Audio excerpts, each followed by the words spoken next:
আচ্ছা ফুপু, আমি আমি আমি আমি তাহলে আসি। কিছু তো মুখে দিলা না, দুটো ভাত খাইয়া যাইবা। না ফুপু, এখন খাইতে বুঝলে অনেক দেরি হয়ে যাবে গিয়া। যে কইরা হোক কাল সকালের মধ্যে বাসায় পৌঁছে দিব ফুপু। ভীষণ চিন্তার ভিতর আছি ফুপু। আসি ফুপু, আমি আসি আসি। আব্বা, আমি যাবো। আব্বা আমার লইয়া যান না আব্বা। আব্বা এইখানে আমার ফেলে তুই যাই না, আমি যাবো। চাপে পড়লে বাপ কয়। হন চাপে পড়ছো তো, তাই আব্বা কইতাছ। কিছুক্ষণ আগে কি কইছিলা? জব্বর আলী কইছিলা না? আব্বা আমার লইয়া চলেন না আব্বা, আমি থাকতে পারব না এখানে, আমি বাসায় যাবো আব্বা। আচ্ছা আমি তো তোমারে ফালাইয়া থুইয়া যাইতে চাই নাই। ও তুমি তো বাধ্য করছো আমাকে। তুমি তো বাধ্য করছো না, তুমি তো নিজের বাসায় থাকতে পারলা না।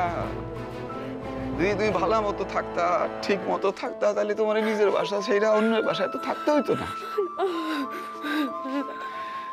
তোমার লিগেই তো আমারে নিজের পায়ে নিজে কুড়ুল মারছো তুমি। আমি আর কি করব? অহন আর কোনো উপায় নাই তোমার আমার বাসায় গিয়ে ঠাকুরের কোনো উপায় নেই। থাকো এখানে, থাকো ভালো মতন থাকো। ফুপুর কথা শুনে চলো। তোমার লিগে যে আমি কত বড় ঝুঁকি নিয়েছি তুমি কল্পনা করতে পারবে না, কল্পনা করতে। থাকো এখানে ঠিক মতো থাকো। আমি আমি আমি আমি আসুম আসুম আসুম যেদিন তুমি বাসায় থাকনের উপযুক্ত হইবা,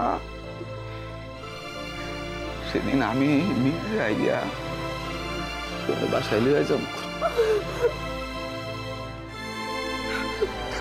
আসি আসি।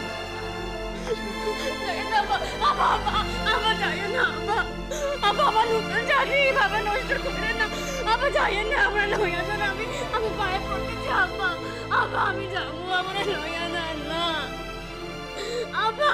আব্বা আব্বা যাই না আব্বা, আব্বা আমি যাবো, আমি থাকতে পারবো না, আমি মরে যাবো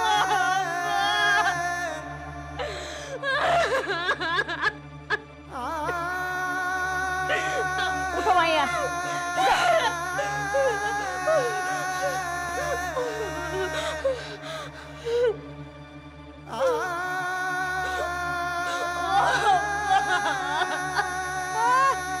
মায়া শায়েস্তা হইব না, এটা কোনো কথা হইল? আমারও নাম তরুণ নাম দিদি, দেখি কেমনে মাইয়া শায়েস্তা না হয়। উঠা নাম না, যাবো না আমি।